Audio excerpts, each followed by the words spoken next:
Hey everyone, welcome to another episode of Behind the Machine. And this is episode 4.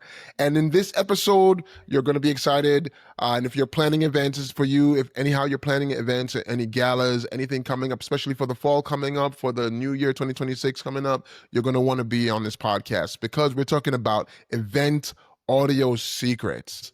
There's a lot of things that people don't know, don't understand that we could share a lot of details with you that can help you going forward for your next event and for any of the plans you have. And for that, I brought on our head of events, our head of operations here at VeeKast, Marissa Dostilio here. What's up, Marissa? Hey, it's good to be here. Awesome, awesome. So, as a lead into this conversation to help everyone really understand the importance of good audio, let's talk about some of the things that usually might happen without considering the importance of the audio, going through the details of it, ensuring that audio is good. Audio is good. So, what is your experience with that, or what have you heard some clients talk about, or what can you share that the things that usually might not go so well? Yeah, I mean, I have been at events where the audio is not good, whether that's the client is using in-house audio or maybe people haven't come early enough to try out the audio. But I know from experience in these events that audio is a key element to these events. If people So, can't I know hear, people might be yeah. asking, but what is in the house audio? Oh, sure. So a lot of venues have audio that's built into their system. They're like built into their ballrooms or into where you're doing cocktail hour. But a lot of times that's built for what we call piped music. So music that's just sort of playing in the background, which is amazing. It's great that they have that feature. Um, and some of these places will also have like microphones that you can use with that in-house audio. But those systems aren't really built for speaking events. They're really just built for harsh announcements, if I'm being totally honest, like to get Yeah. people to move from one room to the other, but they're not built in mind with, oh, we really need to like understand what this person is saying, and they're going to be like giving you a really amazing speech, or oh, it's going to be this video and it's impactful and it has all of these like elements that you've clearly paid a lot of money to have this great music build up and great audio quality. And it might get lost with some of these in-house audio systems. Absolutely. I've actually even said it sometimes in my initial calls with people I'm speaking with for the first time, or we're talking about initially about their event, and they're thinking about, well, we just need screens and stuff, but the audio, the venue has audio there, and you're like, I'm like, are you talking about the audio built in? Almost, I would say almost 100% of the time, that audio is really not built for events where the audio is part of your presentation. It's always like you're saying where it's good for the background audio, but even in my experience, I would even say it's like sometimes the venue tells you, yeah, we have a mic, but when you hear it, when if you try to speak when a full crowd is there, it sounds crunchy. It doesn't sound good. It sounds distorted. Is the word I'm using? Kind of a more common word for people that are not in the space when they say crunchy, but the word we use professionally is it sounds distorted because it's really not made for that kind of function.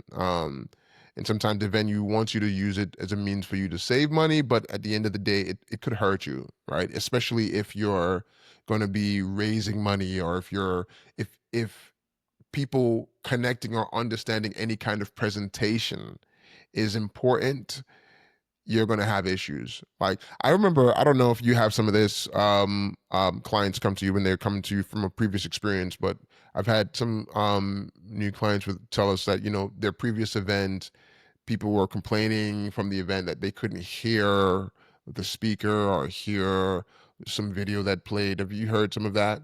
Yeah, I hear that all the time when people use the in-house audio. I mean, and the only thing I can do is recommend that you have an audio company come in and that's a big reason why I go to site visits to be like, how many people are going to be in here? How big is the room? Those measurements are important to make sure Yeah, that you can see and hear everything well in the space.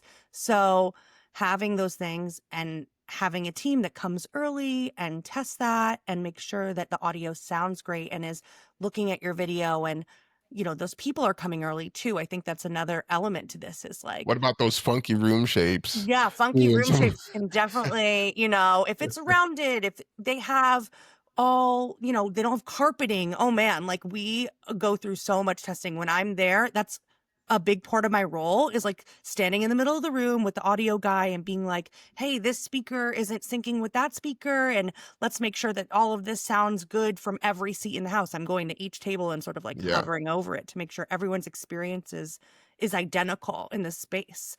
And it's such a common thing almost. I think everyone at some point has been to some event where they've experienced where they're like, man, the audio stinks or the audio is Hmm. terrible. And sometimes I know I have experience where you go into an event and it was done by a company, by an AV company that did the audio, but the audio still wasn't good. And Hmm. I think factors to that sometimes is just people are not hearing well. And I think part of that might even relate to speakers or the count of speakers and speaker placements. It Yeah. is there any kind of I know I have in my mind some of the things I usually use as a guide, but what is some of the guide that you might have in place for people when it comes to speaker count? 'Cause I think that's one of the things that I think we can give as advice for our clients, Hmm. where even if they're talking to a company to come and do their event, how many speakers they should request as Yeah. opposed to the company telling you, giving you the cheapest option, knowing what you actually need for the amount of people or the space that's there. Yeah, absolutely. My rule of thumb that I always talk with my clients is two speakers for every 100 people. So you have Oh, that's 100 good. people, two speakers. You have over 100 people, whatever that number is, you automatically need four speakers right there. So 150 equals four speakers, and so on and so forth. You hit that over 200 number, you're adding two more speakers. And then the same sort of goes in cocktail spaces. It can kind of change because some cocktail spaces are shaped differently than ballrooms. So they might be more spread out. You might need more speakers, or if you're going to try to cut cost in some way, just have a central location where you're having people come to hear announcements. And then you Mm, can do less speakers if that's the case, but you can have to have people on your staff that are corralling those people to that area so that they are able to hear. Um, but yeah, that's sort of my rule of thumb whenever I'm talking to a client is like, how many people are going to be there? And then that's also why I'm going. What's the shape of the space? Okay, well, we're going to put these one in each corner, or we're going to do three on each wall, or so on and so forth, depending. Are you serving dinner? Are you not serving dinner? Will there be clanking of silverware? All of these little things add to the sound in the room, which oh then yeah. changes how many speakers that you should have and what your requirement should be. Like, should we really hire an audio company to do this and not? And again, my recommendation is always to hire an audio company because Yeah. it's just not going to cut it for what you want. Like the experience, so much of the experience is being able to hear the content, to being able to hear the people on the stage who are being honored, and also making sure they're comfortable. If you have an auctioneer, making sure they come early. These are all like little things that are, I'm Yeah. rambling now, but that are going in my head that I'm like, Go at it. oh Go at it. man, like the amount of times if you have someone who's coming who is not comfortable with a microphone, like you need them to come early. You need to press on that person, come early. Please test a microphone. And guess what? Your audio guy got you because you will not have to turn that microphone on. Not with our team. It will be on. We promise Yeah. you. You do not need to fidget with it. But you won't know that unless you come early and have a conversation with us, or someone brings you over to our table and you know where we're located, that you can look at us in case you're feeling a little stressed up there so that we can give you a thumbs up. Because I can tell you, I'm sitting in there. My thumb is way in the sky at my audio table going, you're good, you're live, go, talk, talk, talk. Yeah, and I too kind of diving into a similar area too was especially too I know big part of otherwise of what we do at here at VeeKast is the video production, and we produce a lot of emotional storytelling videos for nonprofits or for their gala to really engage people emotionally, to motivate them to want to support and to give in some in way give in some way or form. But a big part I know For us, I've even been to some events where maybe we produce the video, but we're not doing the AV. But when we get there, just to see how everything is going to go, see how they're going to play the video, it's so important that everyone can hear the audio of the video itself if we want to break them emotionally. The worst thing is you've spent, however how much money to get a video produced, and the time that it needs to impact people, they could see it, but they couldn't hear it well. That I know does huge impact to the audience, right? Absolutely.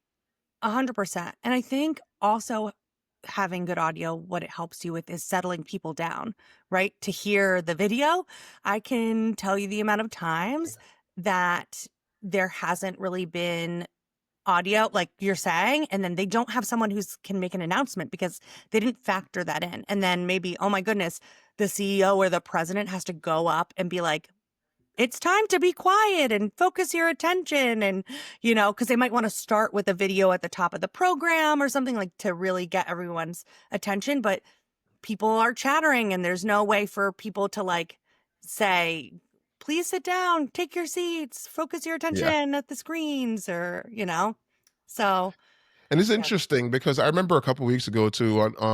It was an initial two call I had with a new client, but I remember they were discussing in a previous event how, just as you're mentioning, they were trying to get people to kind of settle down early, but it was really difficult. They had a sound system, so I was trying to figure out, okay, like what's going on. When I kind of got into it, it kind of dug a little bit, and I realized that they really the both from the amount that they of speakers that they had as well as to the placement of them didn't really help them capture attention of the people. So like where if they were say trying to get people settled in, or if they were even sort of wanting to get something started, the audio wasn't encompassing enough around everyone to ensure that when they were just saying, okay, we're going to get started, they didn't need to yell at people, they didn't need to Hmm. ring any bells.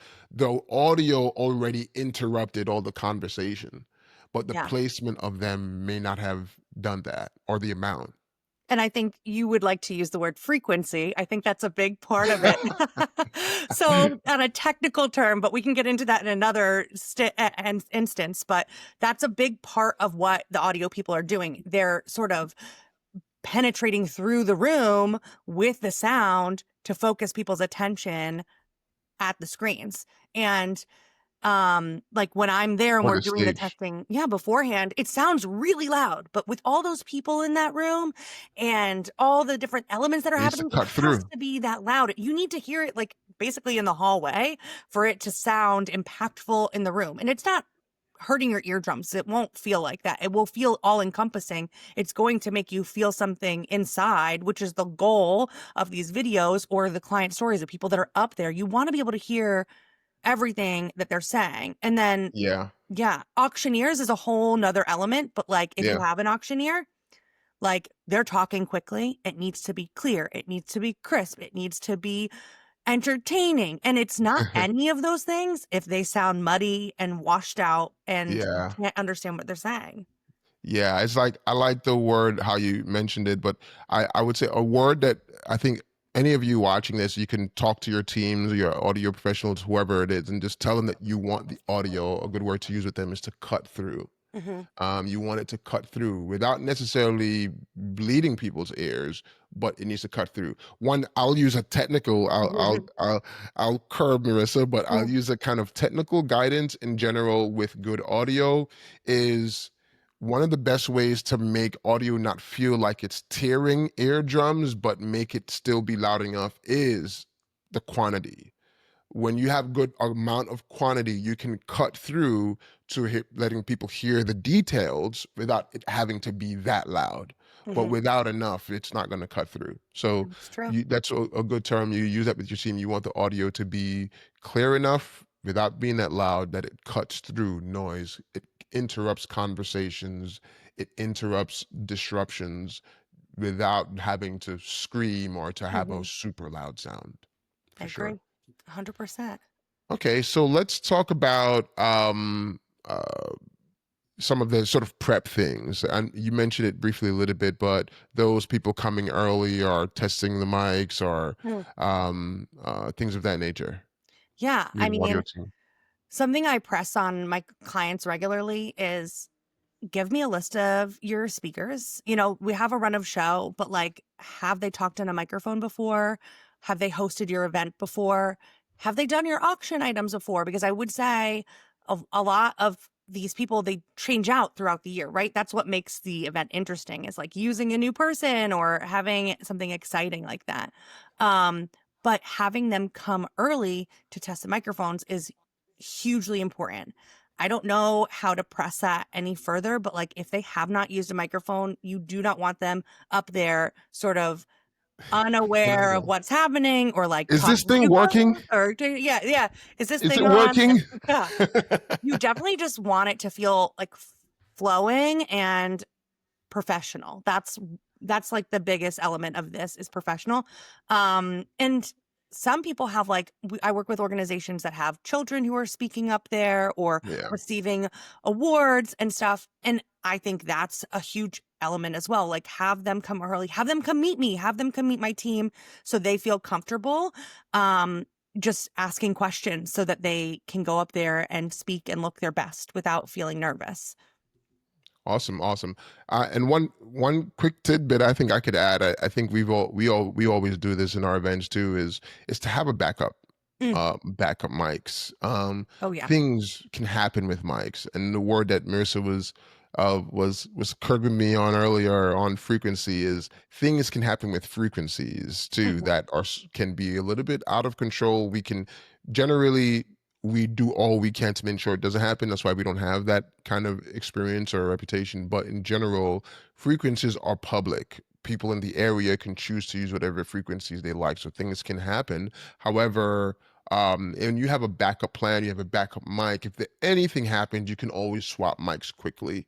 And you want to definitely have that. But definitely if enough prep is done, it's unlikely that it's needed. Okay, so I think we could start to wrap this up. I think are there any other things that anyone should consider as they're preparing for their event in regards to audio? Um, I mean, I think I think making sure that you have a professional team coming with you to your site visit is really important. I think also if you're gonna have, I know we didn't really touch on this, but if you're gonna have like an entertainer, if that's something that you're doing, I'm seeing this more now, like musicians playing for portions of time and stuff. You're gonna need to number one, ask them what their typical setup is. And number two is make sure that the venue can you have like a good venue space that can accommodate this and make it look and sound as good as possible and have your audio team like looped in on all those conversations. What I end up having happen sometimes is like the client has had all these lovely conversations with their entertainer, but they haven't brought me in until later. And then I'm like, Mhm. wait, I have like a whole set of questions that I need to ask now, which Oh yes. I don't want to do that. It's might be through a manager, it might be through something. And you already had an amazing first conversation with them. And setting up your audio early and getting your team on earlier to have those conversations so that you make sure that you're making good decisions and also financially good decisions for your organization Oh yeah. Yeah. is important. So I say hire early, do site visits early as you can, honestly, and talk about all the possibilities of your event and audio that you want featured. Yeah, and that's a really good point. I'm glad you brought it up because I'll mention two related things, like especially Mm. to entertainers, right? We have bands and we have DJs. Both of those kind of entertainers, a lot of the time, also come with their own sound Mhm. that sometimes the clients are not considering. Okay, there's the event audio sound for everything else, the video, the speaking, and all of that, but the band also has sound. Sometimes clients are coming and saying, hey, we're going to use their sound, but we're going to use you guys for the visuals. But they're not thinking, hey, if you're rolling a video, what audio is that video Mhm. audio from the video playing on? And a lot of the time bands don't want anything else on their system but their own stuff. And then for ours, we generally, so there's rules around that, and I won't go into the technical part with that, but that also applies to DJs. So Hmm. if you're having any kind of entertainers that might have their own sound, again, as Marissa said, it's super important that you have that conversation super early so you can figure out where the sound is going, where the sound is leading, and what you may or may not need. I've had, to Marissa's point, clients who already signed a contract for a whole thing with one entertainer, and then realizing that what they signed they may have not needed, because in order for us to do some of the things that they're asking us to do, we need to have some of the details that they may not have needed for the entertainers. Yeah. So it's I'm good to have that conversation super early for sure. Yeah, I run into that with DJs. I mean, I would say mainly DJs for us, because what happens with DJs, and they're great, but they want to plug into our system because then they get more speakers, which is amazing. But Yeah. I'm going to tell you, I can't do that without having a conversation with them, without knowing what the cabling is, which is very technical, but that's why you're hiring someone. And if an AV company tells you that they can't do that, then you probably shouldn't be working with them, if I'm Yeah, being probably totally honest. not. They should be able to accommodate whatever you're asked. Like if the DJ is coming with their own speakers, or if they want to plug into your own speakers, they should be able to accommodate that with an easy conversation. It's pretty typical, but it does need to be had. That conversation has to be had so that All we right. know exactly what equipment the DJ is bringing and how that's going to fit in with the equipment that we use standardly for all of these events. Absolutely. So with that, there's a lot more we could say, everyone, about this. This is what we do day in and day out. Especially fall season is coming up, where a lot of events are being booked and things of that nature. So if you have any questions, Marissa's available. I'm available. You can reach out to us. You can send us a message on here on whatever you're watching it on, or on the site, or you could shoot us an email at info@vcast.com, or check out our website. But I hope this information has been valued to you. I hope you took some notes that you can go ahead and apply. So thank you for watching. Tune in again next time for episode 5 of Behind the Machine, and we'll see you again next time. Bye.